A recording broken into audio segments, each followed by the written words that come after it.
Para los amantes de aquellos relatos truculentos, relatos macabros, relatos que atemorizan, relatos que conmueven las fibras más llenas de pánico del organismo humano, tenemos aquí a un experto en esa materia que ha dedicado su vida además a hacer una obra poderosa con respecto a eso. Estamos hablando de Luis Suescún, Suescún L.A., quien tiene un corpus de libro bastante extenso. Lo voy a poner acá, vamos a ver si no se caen. Yo creo que no, se sostienen porque son macabros. 1, 3 y 2. El poseído, la casa de la bruja y cuando los nidos se rompen. Luis, bienvenido a La Mesa en la Filbo. Andrés, muchas gracias. Realmente me encanta estar en ese espacio dedicado a la cultura, a la palabra, a los libros. Y como siempre te lo dije desde el comienzo, admiro mucho tu conocimiento de la cultura bogotana. Hombre, muchas gracias. Siéntete recíprocamente admirado y cuéntanos un tanto de tu obra, porque tu obra está llena como de los bosques de niebla, de brumas, de una cantidad de temas. ¿Por qué te obsesiona este tema de los relatos macabros? Me encantan los relatos macabros porque imagínate, mi abuela era antioqueña y me contaba cuentos de miedo, cuentos muy dentro del eje cafetero. Cuentos de forasteros, de montañas embrujadas, de fantasmas, de las huacas, de los aparecidos, que como tú te acordarás, solamente dentro de esa cultura del eje cafetero, muchos de esos forasteros enterraban sus monedas de oro y luego aparecían las huacas. Entonces, obviamente yo pienso que todo ese folclore, todo ese terror también es nuestro patrimonio cultural y toca reinventarlo y toca construirlo para que siga pasando de una generación hacia otra, Andrés. Suescún, tenemos eso en común. Fíjate que mi abuelita también, un saludo para mi abuelita en Armenia, Quindío, me contaba ese tipo de cosas de guaquería, me contaba todos esos temas truculentos que rodean a esa región del país que está tan llena de magia y todo esto. Pero vámonos a estos 3 textos que tenemos que además presenta Boomerang.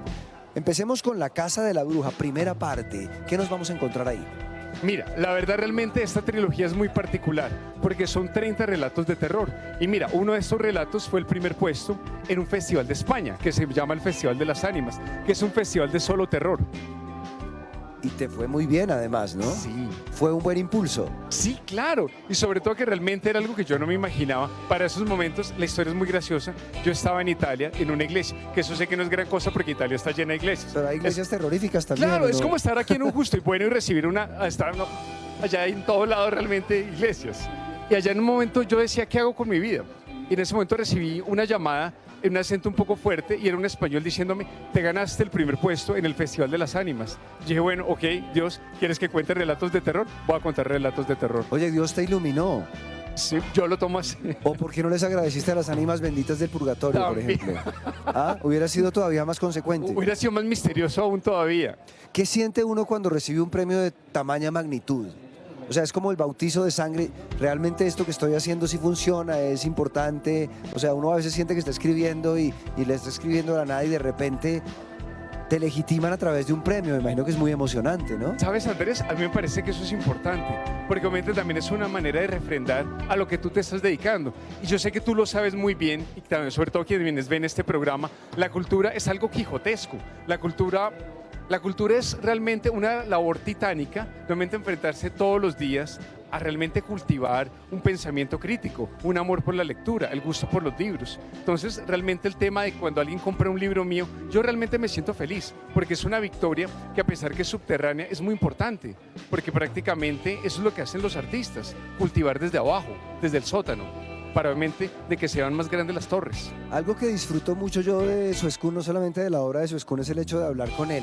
Si tú vas al stand, ¿en dónde están ustedes ubicados exactamente? Mira, nosotros estamos en el stand 1715 del pabellón 17 en el primer nivel, para que obviamente se acerquen. Allá tenemos la trilogía, La Semilla del Vampiro, La Peste de los Solitarios, que obviamente todos se los pueden llevar firmados en el stand 1715 del pabellón 17. Cuéntame una cosa, ¿qué lo llevará a uno por ese camino de los relatos macabros, de empezar a escribir cuentos o incluso textos de más largo aliento macabros? ¿Habrá algo de morbo? Porque hay cierta adrenalina. ¿A qué hora escribes tú, por ejemplo? ¿Te rodeas, te ambientas de espacios macabros para escribir o lo haces bajo un espacio más bien paradisíaco o algo parecido? Me interesa tu proceso de creación. ¿Sí? Me encanta el ambiente paradisíaco. ¿Dónde trabajas? No, me encanta en mi casa, pero mira que hay algo que es muy importante. Mira que generalmente los cuentistas de terror, como Edgar Allan Poe, Horacio Quiroga, siempre han tenido una vida bastante trágica. En mi caso puedo decir que es totalmente lo contrario. Me encanta la vida sana, la vida saludable. Me encanta cultivar mis flores, cultivar mis plantas, ¿me entiendes? Es decir, realmente rodearme de luz. ¿Por qué? Porque básicamente mis relatos tienen una tremenda oscuridad, son muy dados dentro de lo que es la filosofía de la mano izquierda. Entonces prefiero rodearme de luz para poder expresar una oscuridad sin que eso me afecte, porque realmente entre escritor y obra tiene que haber un dique, un muro, para que finalmente esa obra no te contamine, como fue el caso que pasó con Horacio Quiroga, o con Edgar Allan Poe, que terminan en la locura, o con Carlos Baudelaire.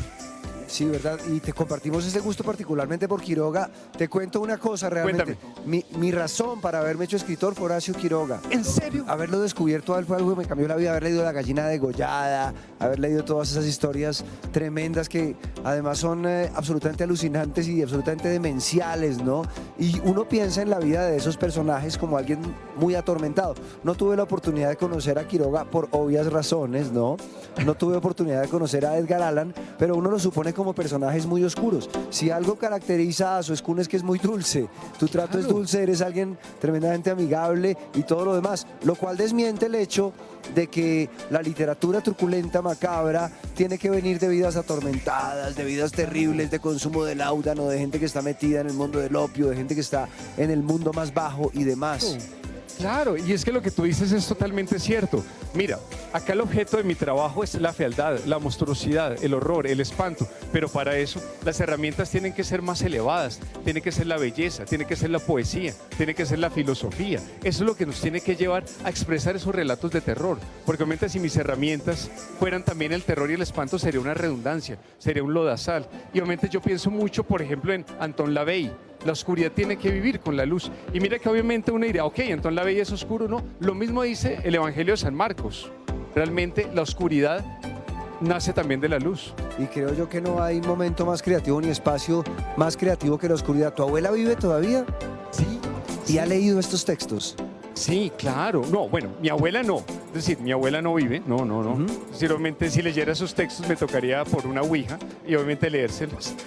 Pero está presente de alguna manera en esos textos, pervive tu abuela, ¿verdad? Sí, ya hablando en serio, sí. Porque mira que los seres existen siempre y cuando alguien los recuerde. Que prácticamente ese es como el concepto de cómo Borges definía la memoria y la inmortalidad. Alguien existe, siempre alguien te recuerde.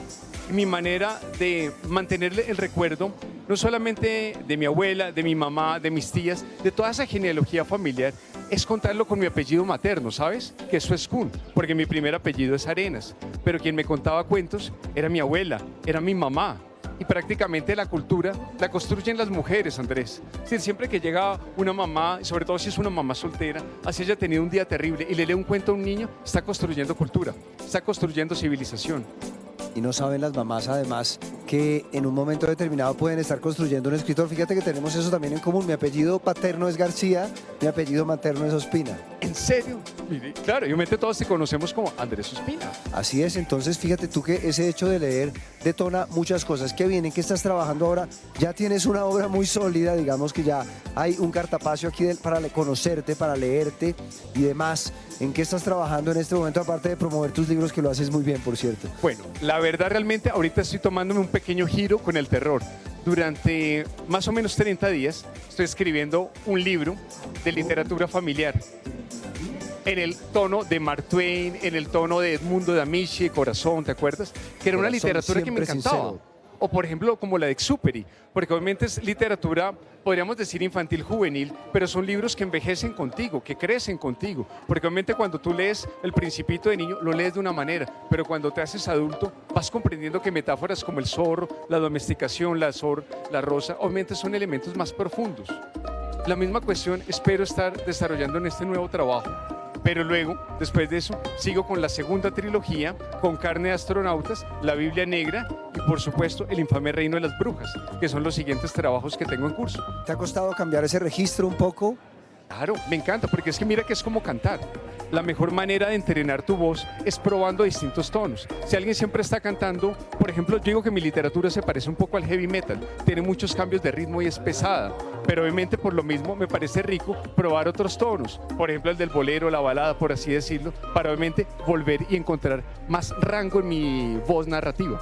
pues estaremos encontrándonos entonces con la literatura de Suescún ya en otro tono, pero no nos perdamos esto porque realmente tuve oportunidad de leer uno de los relatos magníficos, además maravilloso.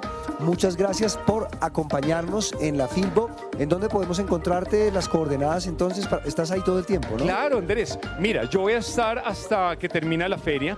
Estoy en el stand 1715 del pabellón 17 en el nivel 1, para que te acerques, conozcas la trilogía, La semilla del vampiro, La peste de los solitarios, y me puedes seguir en redes como suescun.blog, porque yo soy escritor independiente. Entonces, realmente todo este esfuerzo es totalmente personal y el equipo de las personas que me rodean. Y los escritores independientes son protagonistas en la Filbo y les damos prioridad porque estamos con el corazón puesto en aquellos que han arrojado, digamos, todos sus arrestos al tema de escribir y de hacer literatura.